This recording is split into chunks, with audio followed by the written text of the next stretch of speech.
સ્ટાર્ટિંગમાં નાનપણથી જ તે ઘણા જોબ કરેલા છે. છાપા વેચવાથી માંડી વેઇટરનું કામ છે કે લેબર કામ છે. તો એ બધું કામ કરતાં એકવાર મને એવો આઈડિયા આવ્યો કે હવે મારે બિઝનેસ કરવો જોઈએ કંઈ. તો 2017માં ગવર્મેન્ટનો એવો એક નિયમ આવ્યો કે હવેથી કોઈ એજન્સી આ કામ નહીં કરી શકે. અને ત્યારે અમારું કામ એકદમ ઠપ થઈ ગયું, શૂન્ય. જે અમારું રોકાણ હતું, અમારું જે ઇન્કમ હતી, એ બધું એક જસ્ટ કાયદાને લીધે બધું પૂરું થઈ ગયું. ત્યારે એમ થઈ ગયું કે હવે તો કંઈ છે જ નહીં, એમ કે હવે અહીંયાથી શરૂઆત કરવી તો એકદમ અઘરી છે. તો હવે બિઝનેસ તમે ચાલુ કર્યો તો તમને એમાં ચેલેન્જીસ કેવા હતા? ચેલેન્જીસ તો સ્ટાર્ટિંગથી જ તે પહેલું તો શું, સીમિત રોકાણ અને સીમિત કોન્ટેક્ટ. જે ગવર્મેન્ટ એમ્બેસી છે એનો કોમર્સ ડિપાર્ટમેન્ટ હોય, ત્યાંથી હું ઇન્ક્વાયરી મેળવતો કે ભાઈ આ વસ્તુ ત્યાંથી આવે છે, આ જાય છે. એવી રીતે બધું ધીમે ધીમે સ્ટડી કર્યું, ઇમ્પોર્ટ એક્સપોર્ટ કરી. પણ સૌથી પહેલાં વિઝિટ કરી આપણે. તો એ વખતે અમુક પ્રોડક્ટ એવી હતી કે થાઈલેન્ડથી અહીંયા આવતી ઇન્ડિયા. નમસ્કાર, મારું નામ છે જયદીપસિંહ વાઘેલા અને આપ જોઈ રહ્યા છો D factor life lesson. Welcome to the D Factor, a life lesson sponsored by CNSL World. D Factor એક એવો શો છે જ્યાં તમને બિઝનેસની સાથે લાઈફનું પણ લેસન મળે છે. જેમ સૂર્યાસ્ત પછી સૂર્યોદય થાય જ છે, એવી જ રીતના બિઝનેસમાં સંઘર્ષ પછી સફળતા મળે જ છે. બસ વાત હોય છે ધીરજ રાખવાની. એવા જ એક વ્યક્તિત્વને આજે આપણે ગેસ્ટ તરીકે ઇન્વાઇટ કરેલા છે, જેમને જીવનમાં ઘણું બધું ઉતાર અને ચડાવ જોયેલું છે, જેમને કારખાનામાં લેબર તરીકે પણ કામ કરેલું છે અને ન્યૂઝપેપર વેચવાનું પણ કામ કરેલું છે. Owner of GJ global mister Jaydeepsinh Vaghela. Welcome Jaydeepbhai, welcome to our show. Jaydeepbhai, મને જણાવો કે તમારું બાળપણમાં ફેમિલી બેકગ્રાઉન્ડ કેવું હતું અને તમે સ્ટડી ક્યાં સુધી કરેલું છે? મારું ફેમિલી બેકગ્રાઉન્ડ કહું તો માતા પિતા અમે 6 ભાઈ બહેન હતા અને મેં સ્ટડી ધોરણ 10 સુધી કરેલું છે. 11મું મેં અગમ્ય કારણોસર મારે સ્કૂલ છોડવી પડી હતી અને હું એક લોઅર મિડલ ક્લાસમાંથી બિલોંગ કરતો હતો એ સમયે. ઓકે, અને તમે સ્ટડી અને તમે લોઅર મિડલ ક્લાસ ફેમિલીમાંથી બિલોંગ કરો છો, તો તમને એક્સપોર્ટનો આઈડિયા કેવી રીતના આવ્યો કે ભાઈ મારે એક્સપોર્ટ તરફ જવું જોઈએ? અમે મારી જે કરિયર કહી તો મેં સ્ટાર્ટિંગમાં નાનપણથી જ તે ઘણા જોબ કરેલા છે. છાપા વેચવાથી માંડી વેઇટરનું કામ છે કે લેબર કામ છે. તો એ બધું કામ કરતાં એકવાર મને એવો આઈડિયા આવ્યો કે હવે મારે બિઝનેસ કરવો જોઈએ કંઈ. ત્યારબાદ મેં અહીંયા રાજકોટમાં એક ગવર્મેન્ટની સર્વિસીસ માટે કંપની રજિસ્ટર કરાવી અને અમે ગવર્મેન્ટના કામ રાખતા હતા, જે ડિજિટલ કામ આવે બધા, આધાર કાર્ડ છે, પાન કાર્ડ છે, પાસપોર્ટ છે, આ બધું. તો 2017માં ગવર્મેન્ટનો એવો એક નિયમ આવ્યો કે હવેથી કોઈ એજન્સી આ કામ નહીં કરી શકે. અને ત્યારે અમારું કામ એકદમ ઠપ થઈ ગયું, શૂન્ય. જે અમારું રોકાણ હતું, અમારું જે ઇન્કમ હતી, એ બધું એક જસ્ટ કાયદાને લીધે બધું પૂરું થઈ ગયું. ત્યારે એમ થઈ ગયું કે હવે તો કંઈ છે જ નહીં, એમ કે હવે અહીંયાથી શરૂઆત કરવી તો એકદમ અઘરી છે. પછી હું મારા મિત્રો સાથે એકવાર પોર્ટ વિઝિટ પર ગયો. પછી ત્યારે મને આઈડિયા આવ્યો ત્યાં કે ભાઈ આ બિઝનેસ કઈ રીતે થતો હશે, શું હશે. પછી પાછો રાજકોટ આવ્યો, બધું ઓનલાઈન સર્ચ કર્યું, ઓફલાઈન અમુક જે લોકો એક્સપોર્ટ કરતા હતા એમને મળ્યો. તો 2018માં મેં મારી પોતાની કંપની રજિસ્ટર કરી, પાર્ટનરશિપ ફર્મ છે. તો ત્યારબાદ રજિસ્ટ્રેશન કર્યું. પછી અમે ધીમે બધું માહિતી મેળવી બજારમાંથી કે ભાઈ કઈ રીતે એક્સપોર્ટ થાય છે, શું એક્સપોર્ટ થાય છે, એની માહિતી ક્યાંથી મળે, એના લાઇસન્સ ક્યાંથી મળે, કઈ રીતે એપ્લાય કરવાના, કઈ રીતે જે બિલ બનાવવાના, આવું બધું ધીમે મેં સ્ટડી કર્યું. એમાં મને 6 થી 7 મહિનાનો સમય લાગ્યો. ત્યારબાદ પછી પ્રોડક્ટને એ બધું ધીમે સેટઅપ થવા લાગ્યું.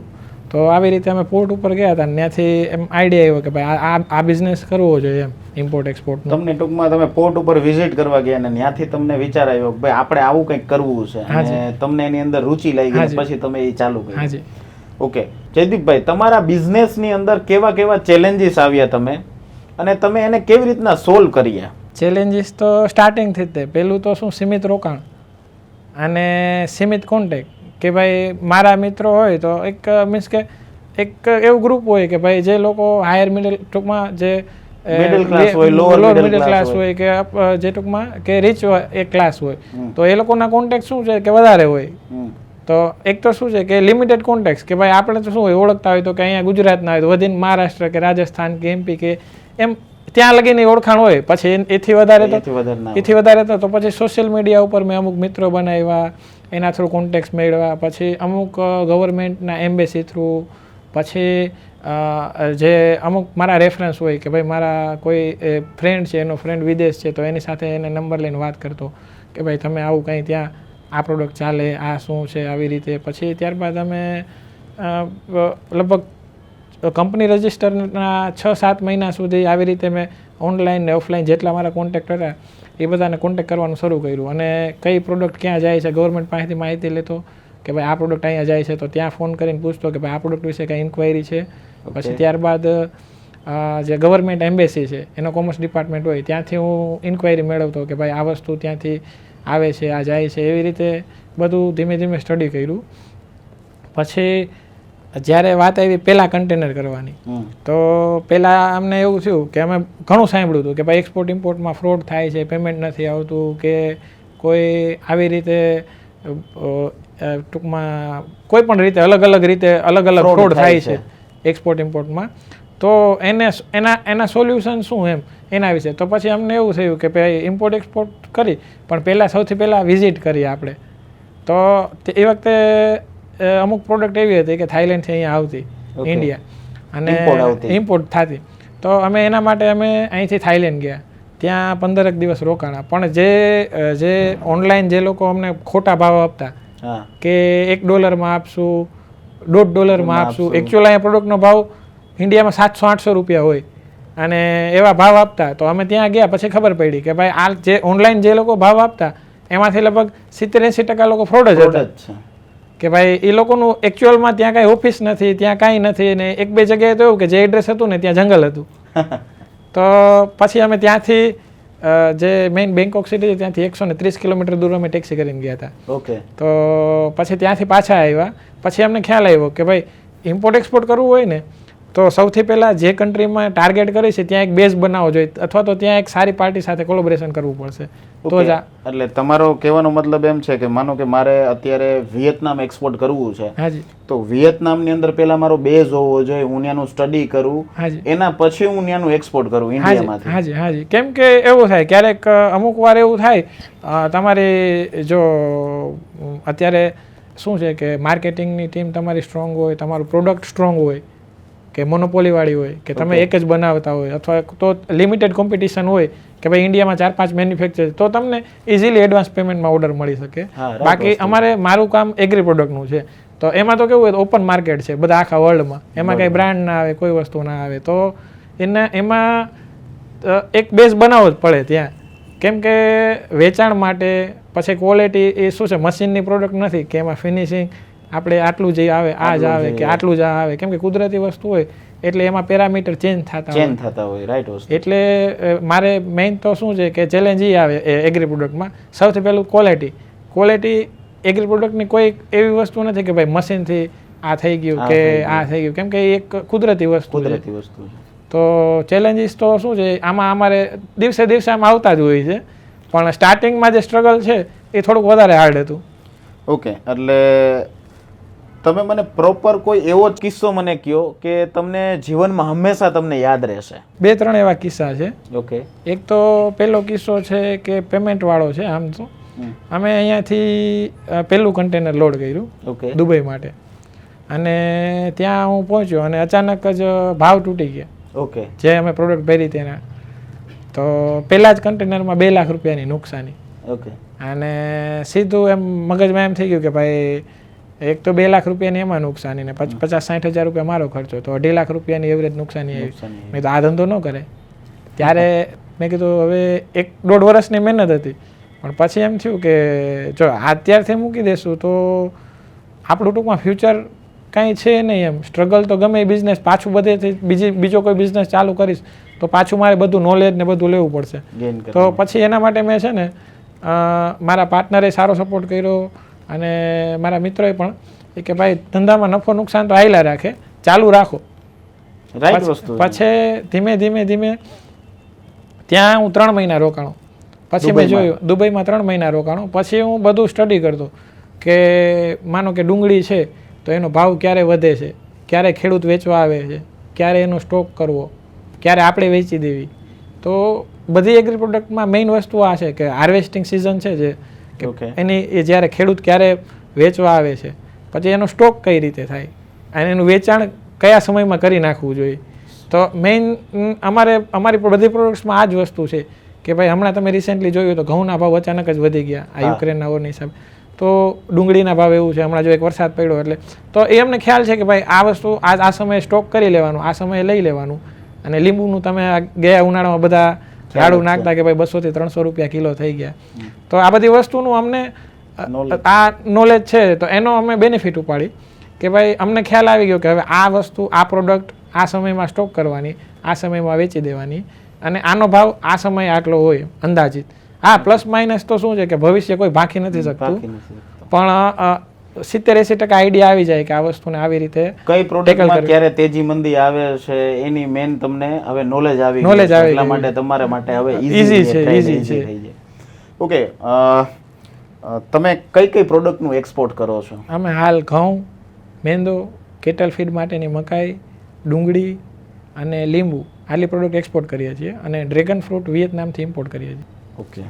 પછી બીજો એક એવો જ કિસ્સો છે કે અમે એકવાર એક વસ્તુ માટે ઇમ્પોર્ટ કરવા માટે ગયા હતા કે ભાઈ આ વસ્તુ અહીંયા બધા ઓનલાઈન અમે જોયું ને તો જે થાઈલેન્ડમાં જે વસ્તુ થઈ હતી જ તે કે બધા ભાવ એવી રીતે આવે કે $2, $2.5, $3 એમ. તો અમે 2 મિત્રો સાથે મળીને ગયા કે ભાઈ આ પ્રોડક્ટમાં આટલું પરચેસ છે ને આટલાની વેચાય છે તો આમાં તો સારો માર્જિન છે. તો પછી અમે ત્યાં ગયા અને જોયું તો ત્યાં સેમ વસ્તુ કોઈ જે એડ્રેસ હતું ને એ જગ્યાએ કોઈ વ્યક્તિ નહીં, કાંઈ નંબર બંધ, બધું ટૂંકમાં એઝ અ ફ્રોડ જ તે. તો એવું ઘણા કિસ્સા આમ તો અનુભવ એટલા છે ને કે હા, લગભગ વર્ષમાં મિનિમમ 3 થી 4 ઇન્ટરનેશનલ ટ્રીપ હોય. તો એમાં એટલા અનુભવો થયા છે ને કે ઘણું શીખવા મળ્યું, ઘણું શીખવા મળ્યું. પણ હું એક વસ્તુ કહેવા માંગીશ કે જે લોકો લોભ, લાલચ કે એવું કરવા જાય છે ને કે ભાઈ આ વસ્તુમાં ડબલ કમાણી છે કે 3 ગણી કમાણી છે, તો એવી કોઈ પ્રોડક્ટ મારા ધ્યાનમાં હજી સુધી નથી આવી 5 વર્ષમાં. હા, ક્યારેક એવું થયું હોય કે સ્ટોક કર્યો માલ અને ભાવ વધી ગયા છે તો એવી રીતે, પણ કોઈ એક જગ્યાએથી લઈને બીજી જગ્યાએ દેવામાં તાત્કાલિક 2 ગણી 3 ગણી આવા ઘણા કિસ્સા ઘણા લોકો સાંભળે છે ને ઘણા લોકો એવું જે આપણે જોઈએ પણ છીએ કે ભાઈ ફ્રોડ થાય છે કે આવી રીતે કે ભાઈ કોઈ 100 રૂપિયાની વસ્તુ હોય તો એમ કે 150માં વેચાવીશ દઈશ અને એ પાછી એક્સપોર્ટમાં. તો એ વસ્તુ પોસિબલ નથી જો સિવાય કે તમારી પ્રોડક્ટમાં તમારી મોનોપોલી હોય તો. એ તો વસ્તુ રાઈટ છે. મેં એવી વાત સાંભળેલી છે તમે ફ્રી ઓફ કોસ્ટિંગ એક્સપોર્ટની અંદર લ્યો છો? હાજી, છેલ્લા આ 3 મહિનાથી મેં સ્ટાર્ટ કર્યું છે કે જે મારા અનુભવો છે હું બીજાની સાથે શેર કરું એટલે મને પણ એ લોકોના અનુભવો જાણવા મળે અને બજારમાં શું ચાલી રહ્યું છે કે અમુક લોકો મિસગાઈડ કરે છે. ઘણીવાર આપણે જોઈએ છીએ કે ભાઈ આટલા કરોડ કમાણા અને આટલા લાખ કમાણા અને એક્સપોર્ટમાં આવી રીતે, પણ એટલું ઇઝી નથી જેટલું અમુક લોકો બતાવે છે ને એટલું. હા, હાર્ડ પણ નથી. જો સંઘર્ષ તો બધા બિઝનેસમાં આવવાનો જ છે તમારે. જેમ મેં એમ કીધું એમ કે ભાઈ બિઝનેસની અંદર સંઘર્ષ પછી સફળતા મળે જ છે, પણ વાત હોય છે ધીરજ રાખવાની. હા, ધીરજ રાખવી પડે 100%. કેમ કે નોર્મલી તમે જ્યારે કોઈ ગ્રેજ્યુએટ થાવ છો તો એ તમે બાલમંદિરથી લઈને તે ગ્રેજ્યુએટ સુધી એવરેજ તમે 16 વર્ષ તમે ભણવામાં કાઢો છો. તો ત્યારે તમને ખાલી એક સર્ટિફિકેટ આપે છે. તો બિઝનેસ માટે 16 મહિના તો આપવા જ પડે. હા, સાચી. જ્યારે તમે 16 વર્ષ કોઈ વસ્તુ શીખવામાં કાઢો છો તો એનું અત્યારે એટલું મહત્વ નથી. ઇન્ટરનેશનલ માર્કેટમાં તમે પણ જો મોટી મોટી કંપની હવે હાયર કરે છે તો એ લોકો સર્ટિફિકેટ નથી માંગતા, એ લોકો અનુભવ માગે છે અને એ લોકો અનુભવ અને તમારી ક્ષમતા જોવે છે. તો હું બધા યુવા વર્ગને એ જ કહીશ કે ભાઈ તમે તમારી કેપેસિટી વધારો, તમે કંઈક શીખો, તમે તમારી જે સ્કિલ છે એનો એડવાન્ટેજ મેળવો ઇન્ટરનેશનલ માર્કેટમાં. કે ડોમેસ્ટિક માર્કેટમાં જ્યાં પણ જાઓ છો ત્યાં. ઓકે, નોર્મલી જયદીપભાઈ, આ મારો ક્વેશ્ચન નથી, આજના યંગસ્ટરનો બધાનો એક ક્વેશ્ચન હોય છે કે ભાઈ આજના ટાઈમમાં એક્સપોર્ટનો બિઝનેસ પૈસા વગર થાય કે ના થાય? થાય, 100% થાય. જેમ કે અમે એટલે અમારું અત્યારે રોકાણ થોડુંક છે વધારે, પણ જે તે સમયે રોકાણ સીમિત હતું. તમારો કોન્સેપ્ટ ક્લિયર હોવો જોઈએ રોકાણ માટે. અત્યારે ઘણી સ્ટાર્ટઅપ માટેની વેબસાઇટ્સ છે કે જે લોકોને ફંડિંગ કરે છે.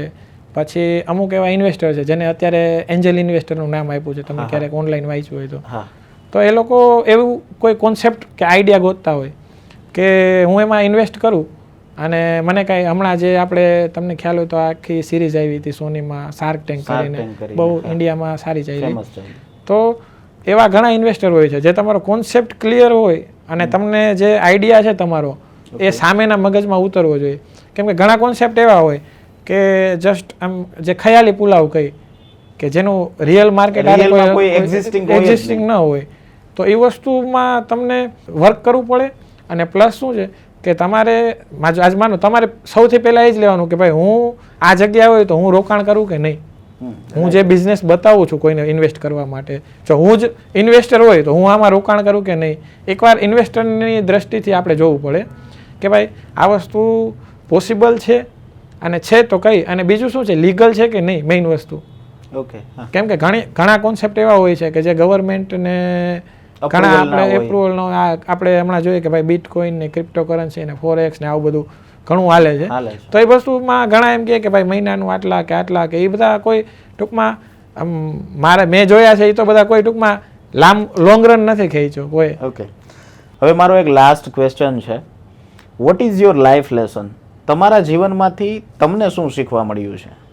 આમ તો જોવા જઈએ તો રોજ ટૂંકમાં કંઈક નવું શીખવા મળે છે. હું આજીવન મારી જાતને એક વિદ્યાર્થી જ માનું છું. ઓકે, કે ભાઈ શીખવાની કોઈ ઉંમર નથી હોતી, કોઈ સમય નથી હોતો. જ્યારે પણ તમને ઈચ્છા પડે ત્યારે આપણે ઘણા કિસ્સાઓ તમે જોયા છે કે અમુક લોકો ઓનલાઈન સ્ટડી કરીને 60, 70 વર્ષે કંઈક નવું સ્ટાર્ટ કરે. અને જેમ કે KFC છે તો એને 62 વર્ષે તો સ્ટાર્ટ કર્યું હતું, 62 years કે ભાઈ ત્યારે તો એને સ્ટાર્ટઅપ કર્યું હતું. તો એની કોઈ ઉંમર નથી હોતી શીખવાની કે નવું કોઈ કરવાની. ઘણી વસ્તુ એવી છે. અને હા, સ્ટ્રગલ આવવાનો, સ્ટ્રગલ એ એક જીવનનો એક પાર્ટ જ છે કે ભાઈ આર્થિક નિષ્ફળતા, સામાજિક નિષ્ફળતા એ માણસોના બધાના જીવનમાં આવે જ છે. ઘણા મોટા લોકોના જીવનમાં આ વસ્તુ આવી છે.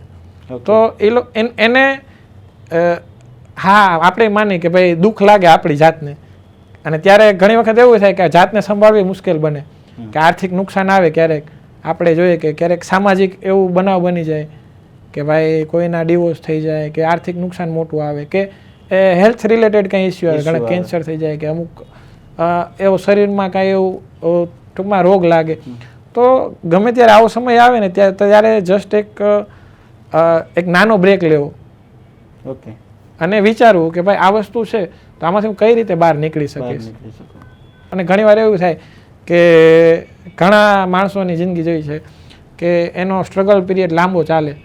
કે ભાઈ તમે જ્યારે વાંચ્યું છે નવાઝુદ્દીન સિદ્દીકી છે અત્યારે લીડ રોલ કરે છે, તો એક વખતે એને જે એઝ અ સિક્યોરિટી ગાર્ડ તરીકે ઊભો રહેતો અને એને લગભગ 14 થી 15 વર્ષ સ્ટ્રગલ કર્યું ત્યારે સાઇડ એક્ટરનો રોલ મળ્યો એને. તો સ્ટ્રગલ પીરિયડ ઘણાનો લાંબો ચાલે ઘણીવાર. અને ઘણીવાર અમુક વાર એવું થાય ઘણા એમ કે આપણે નસીબ કહીએ કે માતાજીના આશીર્વાદ કે જે કાંઈ આપણે ભગવાનને માનતા હોય કે ઘણીવાર શું છે કે ઇઝીલી આપણને જે ઓલું સફળતા મળી જાય. અને સફળતા ક્યારેય કાયમી નથી હોતી. એક હું એ કહેવા માંગીશ, સફળતા છે ને એ એક સફર છે, એ ક્યારેય ડેસ્ટિનેશન નથી.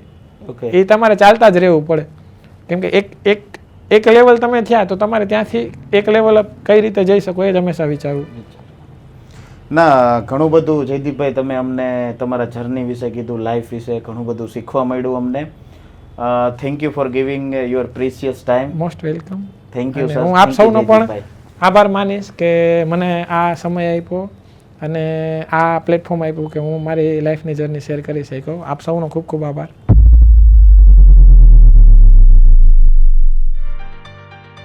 डी फैक्टर का वीडियो देखने के लिए आपका धन्यवाद. ऐसे ही लाइफ लेसन वीडियोस देखने के लिए सब्सक्राइब करिए डी फैक्टर. और अगर आपको वीडियोस पसंद आए तो फ्रेंड्स और फैमिली के साथ शेयर कीजिए.